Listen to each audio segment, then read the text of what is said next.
रखता हूं। मैं तो प्रधानमंत्री मोदी से भी जब सवाल करता हूं तो उनको रोक कर सवाल पूछ लेता हूं, गृह मंत्री से भी सवाल पूछता हूं तो पूछ लेता हूं, ठीक है। लेकिन मैं आपसे सवाल एक जो पूछ रहा हूं वो महत्वपूर्ण इसलिए है कि ये चीन की फोटो ट्वीट कर दी वो अलग विषय है, लेकिन खरगोन में हिंसा चल रही थी, उस दौरान एक फोटो ट्वीट करना गलत और फर्जी और झूठी फोटो ट्वीट करना कि एक मस्जिद पर कि मीनार पर भगवा झंडा लहराया जा रहा है और वो कुछ देर रहती है, वो वायरल हो जाती है और उसके बाद उसको डिलीट करा जाता है। पॉइंट ये है, क्या वो हिंसा भड़काना नहीं था? आज कैलाश विजयवर्गीय ने भी ट्वीट करके बोला है, जिसमें उन्होंने कहा है कि ये है खरगोन में चचाजान दिग्विजय सिंह के शांति दूत, पुलिस इन पर कार्रवाई ना करे तो क्या करे। जो कह रहे हैं देखो हमने माहौल ऐसा बना दिया है, हमने माहौल ऐसा बना दिया है कि बाहर पुलिस इस समय घूम रही है।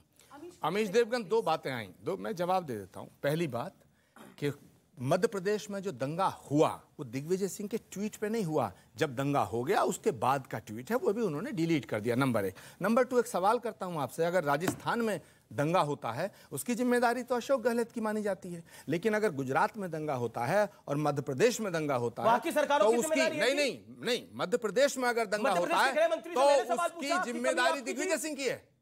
मैंने मध्य प्रदेश के गृह मंत्री से सवाल पूछा कि कमी आपकी थी, तो क्या जवाब आया? उनका सीधा कहना था कि हम कार्रवाई कर रहे हैं। जब कार्रवाई कर रहे हैं तो आप रोक रहे हैं। नहीं, किस पे कार्रवाई हो रही है? चल रहे हैं तो आप कह रहे हैं हम नहीं रोक रहे। सुनिए, हम कह रहे हैं आपके चैनल, हम कह रहे हैं आप जी, अगर आपको लगता है दिग्विजय सिंह के ट्वीट की वजह से दंगा हुआ तो दिग्विजय सिंह जी का घर ढा दीजिएगा ना, चलाइए बुलडोजर दिग्विजय सिंह, चलाइए ना, चलाइए। मैं कहता हूं दिग्विजय सिंह जी के घर पे बुलडोजर चलाइए, क्यों नहीं चलाते आप? आप एक तरफ कहते हैं कि ये दंगा कराते, नहीं, एक सेकंड, मैं जिम्मेदारी से कह रहा हूं, राहुल गांधी छोड़िए, क्यों नहीं राहुल गांधी को छोड़ेगी? Give me the answer. अरे मैं कह रहा हूं अगर आप इतना गंभीर आरोप दिग्विजय सिंह जी पे लगा रहे हैं, आप मानते हैं कि दिग्विजय सिंह दंगे के जिम्मेदार हैं, तो उनके घर पे बुलडोजर चलाया जाए। चलाइए, कब चलाएंगे? चलाइए। आप सिर्फ हिंदू मुसलमान और धर्म के नाम पर विभाजन करके सत्ता की रोटियां सेकना चाहते हैं गौरव भाटिया जी। और माफ करना अमीश देवगन, आप इसमें सपोर्ट कर रहे हैं, आपको सही सवाल करना चाहिए और जवाब की प्रतीक्षा करनी चाहिए। हिंसा सहो और चुप रहो। और जब जो हिंसा की बात करता है वो हिंदू मुसलमान कर रहा है। शिवम अपनी जिंदगी और मौत की लड़ाई लड़े, लेकिन हिंदू मुसलमान इस देश में नहीं होना चाहिए।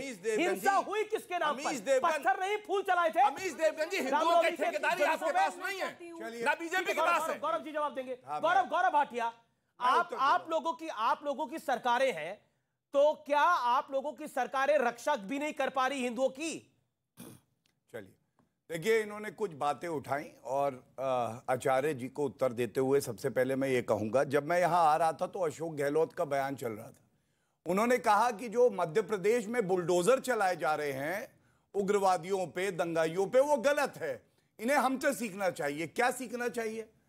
जब आचार्य जी आपकी बारी है उत्तर दीजिएगा। 12 दिन हो गए अमीश जी, मतलूब अहमद का महबूब कौन, मतलूब का महबूब कौन, क्यों नहीं पकड़ पाए? मालूम है क्यों? उसके नाम में जो मतलूब है वो मुसलमान है। मुसलमान को पकड़ लेंगे तो मुस्लिम पार्टी कैसे रहेंगे? और ये तो आचार्य जी खुद मानते हैं कि अगर कांग्रेस में रहना है तो चमचागिरी तो करनी पड़ेगी, तभी आगे बढ़ोगे। आप ही के चैनल पे कहा था, इसीलिए चमचागिरी यहां पे कर रहे हैं। मैं एक बात कहना चाहता हूं सिर्फ, जिन्होंने जब पत्थर मारे, उसका जवाब मैं उसी पे, रामनवमी पे जब पत्थर, क्या आप हिंदुओं को सुरक्षा नहीं दे पा रहे इस हिंदुस्तान के अंदर? देखिए, ऐसा है, आप खुद जानते हैं सीए लाने वाला कौन? नरेंद्र मोदी जी की सरकार।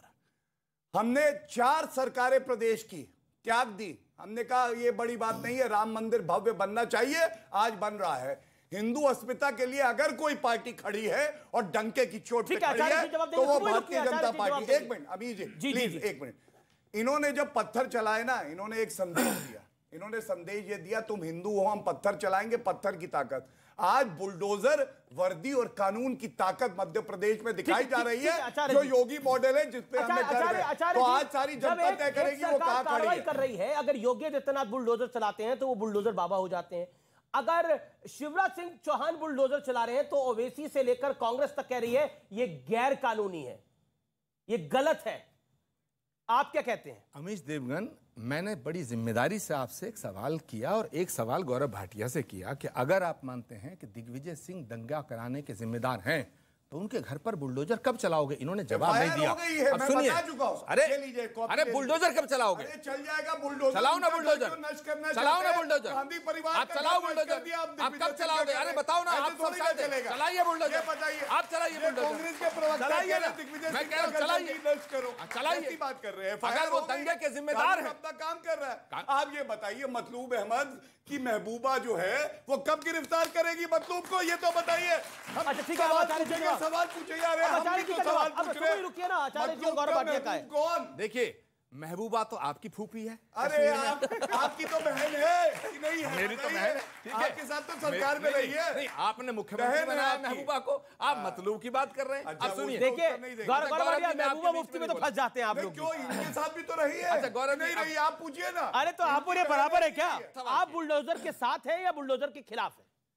इस देश के खिलाफ जो बोलता है, इस देश के खिलाफ जो साजिश करता है, इस देश के खिलाफ जो भी है, चाहे वो हिंदू हो या मुसलमान, मैं उसके घर को बुलडोजर ढाने के पक्ष में हूं। लेकिन सवाल इस बात का है, राजनीतिक फायदा और नुकसान देखते हुए आप दिग्विजय सिंह के ऊपर इतना जबरदस्त आरोप लगा रहे हैं कि उन्होंने दंगा कराया। बुलडोजर चले तो मैंने डिमांड की है। मध्य प्रदेश में जो बुलडोजर चले वो जायज है? गौरव भाटिया के 2 सवालों का जवाब देना चाहता हूं। अरे जवाब, हाँ मैं दूंगा जवाब। इन्होंने कहा साहब मतलूब कहां है, राजस्थान पे सवाल किया। अरे भाई एक बात बताओ, तुम कह रहे हो हम मतलूब को पकड़ लेंगे, तो मुस्लिम पार्टी है इसलिए हम मतलूब को नहीं पकड़ना चाहते। गौरव भाटिया, आप अपने ज्ञान को दुरुस्त करिएगा। अफजल गुरु को फांसी के फंदे पे कांग्रेस की सरकार ने लटकाया, कसाब को फांसी के फंदे पे कांग्रेस की सरकार ने लटकाया। सुनिए, बिल्कुल लटकाया आपने फांसी पर, लेकिन सत्य ये है हमने लटकाया। और सुनिए, अजहर मसूद को पूरी सुनिए, कंधार छोड़ने आपकी सरकार और आपके मंत्री के जवाब दो। गौरव एक सेकंड, गौरव भाटिया जवाब दीजिएगा। आपने अफजल गुरु को जरूर फांसी पे लटकाया, लेकिन अफजल हम शर्मिंदा है, तेरे कातिल जिंदा है, वो नारा लगाने वाला कन्हैया कुमार भी आपकी पार्टी में आज शामिल है। उस कन्हैया कुमार को पार्टी में लेकर आपने जो पुण्य किया था उससे बड़ा पाप कर दिया। आचार्य प्रमोद कृष्ण, जवाब तो पूरा देना पड़ेगा आपको भी। कन्हैया कुमार जिसने नारा लगाया अफजल हम शर्मिंदा है, तेरे कातिल जिंदा है, वो आज की कांग्रेस का स्टार प्रचारक होता है। आचार्य प्रमोद कृष्ण के कमलनाथ के बराबर में खड़ा होता है, प्रियंका गांधी के बराबर में खड़ा होता है। कहां अब की कांग्रेस और तब की कांग्रेस में जमीन और आसमान का फर्क है आचार्य जी। जिसने अफजल गुरु को फांसी में लटकाया और आज जिसने बोला अफजल हम शर्मिंदा है, तेरे कातिल जिंदा, उसको पार्टी में लेकर स्टार प्रचारक बना दिया। सत्य तो यह है। मैं आपके सवाल का जवाब दूं या गौरव जी के सवाल का जवाब? जी बोलिए। गौरव देना चाहता हूं, देखिए आचार्य जी कभी भी तथ्यों पे गलत मत होइएगा, कुछ भी करिएगा। ये राहुल गांधी की क्लास थोड़ी ना है कि गलत तथ्य बता देंगे। इन्होंने क्या बोला, अफजल गुरु को हमने फांसी दी। अरे जैसा अमीर जी ने बताया उसको एक और बात नहीं बताई इन्होंने। 5 साल तक वो फाइल, जब प्रेसिडेंट ने मर्सी पिटिशन डिसमिस कर दी, ये लोग नहीं हस्ताक्षर कर पाए क्योंकि वो मुसलमान था और इनका वोट बैंक खिसक जाएगा। और झूठ कैसे बोलते, देखिए याकूब मेमन कह रहे हमने फांसी दी। 2015 में किसकी सरकार थी? याकूब मेमन की फांसी 1 हफ्ते के अंदर भारतीय जनता पार्टी की सरकार नरेंद्र मोदी जी ने दी। यहां झूठ बोल दिया, बताइए। दूसरी बात, देखिए ये एफआईआर लेके आया हूं, एफआईआर करी है, कार्रवाई हुई है दिग्विजय सिंह। ये क्या दिखाता है? दिग्विजय सिंह राजा होंगे कांग्रेस में, लेकिन एक सामान्य नागरिक है, उन पे भी कार्रवाई हो रही है क्योंकि ये लोग चाहते हैं उन्माद फैले, हिंदू मुस्लिम आपस में लड़े। और भारतीय जनता पार्टी अब सबसे आगे है, कहीं भी उन्माद होने नहीं देगी, दंगा होने नहीं देगी, सौहार्द से हम लोग रहेंगे, ये समझ लीजिए। और जाके कह दीजिएगा अपने नेता राहुल गांधी से भी। फिलहाल रुकेंगे आर पार के इस खास एडिशन में एक छोटे से ब्रेक के लिए, लेकिन ब्रेक के बाद भी जनता जनार्दन के बीच से ये बड़ी चर्चा ब्रेक के बाद भी जारी रहेगी।